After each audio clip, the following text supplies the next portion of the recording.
Coco Emilia, alias Biscuit de mer, Emma Loès et Nathalie Koa sont invitées par Sui Fatem dans un restaurant de la place en Côte d'Ivoire. Ceci pour parler du projet pensé et émis par Sui Fatem. Et devinez quoi? Sui Fatem se pointe à l'horizon avec plus d'une heure de retard.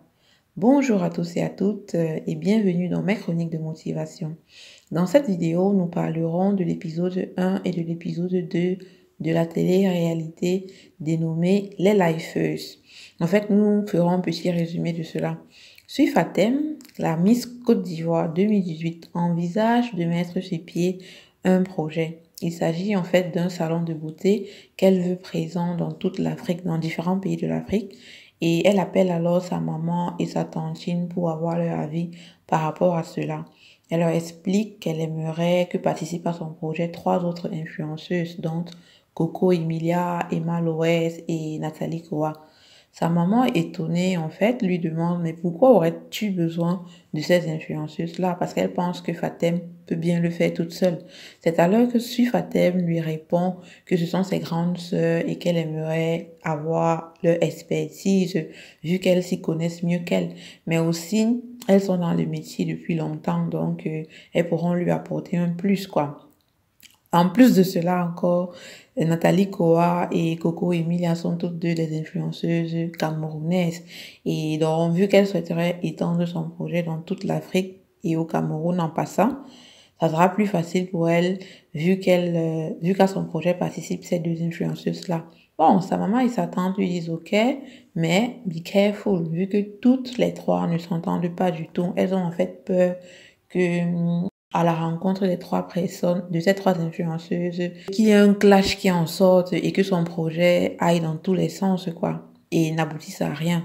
C'est alors que Sui Fatem décide d'inviter les 3 autres influenceuses dans un restaurant de la place pour leur parler de son projet.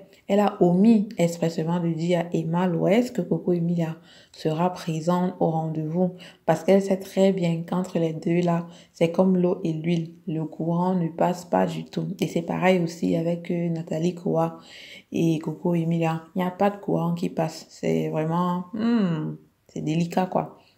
Comme d'habitude, Nathalie Koa est la première à arriver. Et après peu de temps, arrive aussi Emma Loès. Mais à son arrivée, Emma Loès est surprise de trouver seulement Nathalie Koa et pas Sui Fatem. Parce qu'elle-même reconnaît être la championne du retard. Donc, elle se dit, Sui Fatem n'est pas encore arrivée, c'est pas normal vu que c'est elle qui nous a invités. Un moment après, c'est au tour de Coco Emilia de faire acte de présence. Et voilà, elle arrive, elle se pointe, elle se rapproche de la table où étaient présentes Nathalie Koa et Emma Loès. Lorsqu'elle y arrive, elle dépose son sac à main et se rend compte que celui de Nathalie Koa était aussi tout frais. Et du coup, subitement, elle change de place, quoi. Genre, on ne doit pas se mélanger, mon frère. Nous sommes 2 personnes appartenant à 2 catégories différentes. On ne s'entend pas, dans nos choses aussi ne peuvent pas s'entendre, quoi. Donc, dès son arrivée, il avait la tension dans l'air, alors que 2 minutes avant, Nathalie Koa et Emma Loès sirotaient leur vin en papotant au calme. Apparemment, en fait, Emma et Nathalie se connaissent depuis longtemps et ils s'entendent très bien.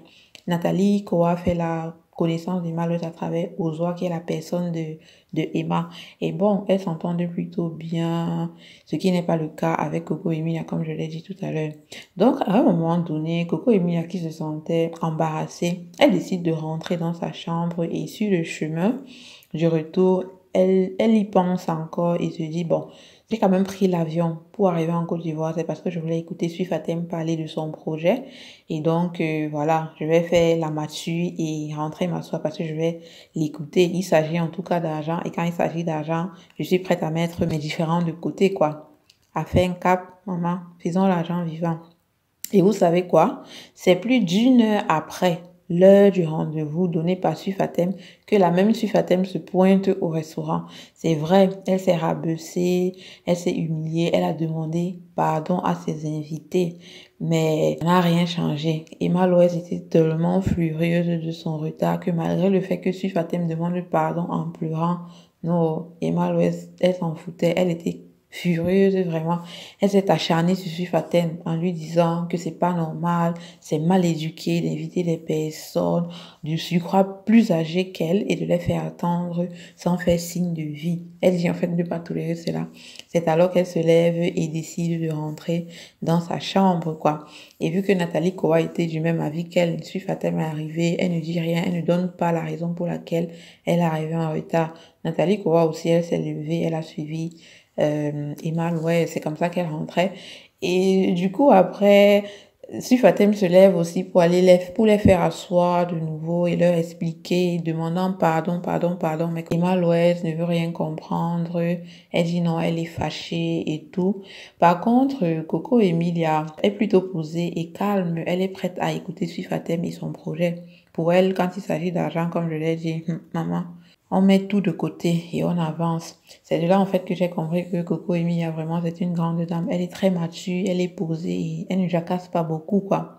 Donc les quatre se séparent finalement sans avoir dit un seul mot sur le projet. Et Fatem, en ce moment, elle a très peur vu que la première rencontre ne s'est pas très bien passée et elle ne sait pas comment procéder pour la suite.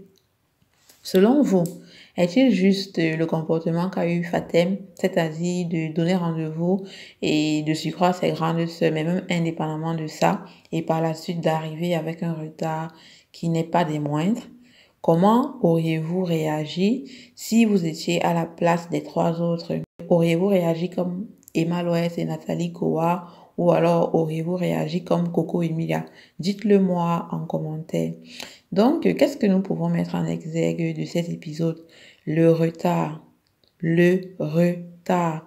Vraiment, le retard, c'est un caractère qui doit être banni de nos habitudes. Nous devons vraiment l'éliminer et l'expulser de notre quotidien parce qu'il ne nous apportera rien d'autre que des ennuis. C'est très, très mal d'arriver en retard. Et pire encore, lorsque vous savez que vous êtes en retard et que vous n'avez aucun stress, mon ami. C'est-à-dire, en ce moment-là, il s'agit d'un je m'en foutisme royal et d'un manque de sérieux envers ce que vous êtes en train de faire. Dans la vie, dans la société, en fait, il n'y a pas de normes qui explicitent vraiment quand est-ce qu'on peut parler de retard ou pas. En fait, ce sont des règles implicites que chacun de nous a intégrées très profondément en soi et qui agissent avec beaucoup de puissance à tel point que justement, comme je le disais, quand vous êtes en retard, quand vous allez, que ce soit à l'école, que ce soit au travail, quand vous avez un certain retard, vous avez le stress, vous avez peur. C'est un phénomène naturel, c'est déjà ancré en nous en fait. Donc, nous devons éviter des retards très fréquents et des retards aussi importants. Généralement, voilà, en moyenne, on va dire que quand vous avez déjà 15 minutes de retard, c'est déjà beaucoup. Ça doit être en dessous pour que les choses soient encore un peu simples, quoi. Au-delà de 15 minutes, là, ça devient déjà compliqué.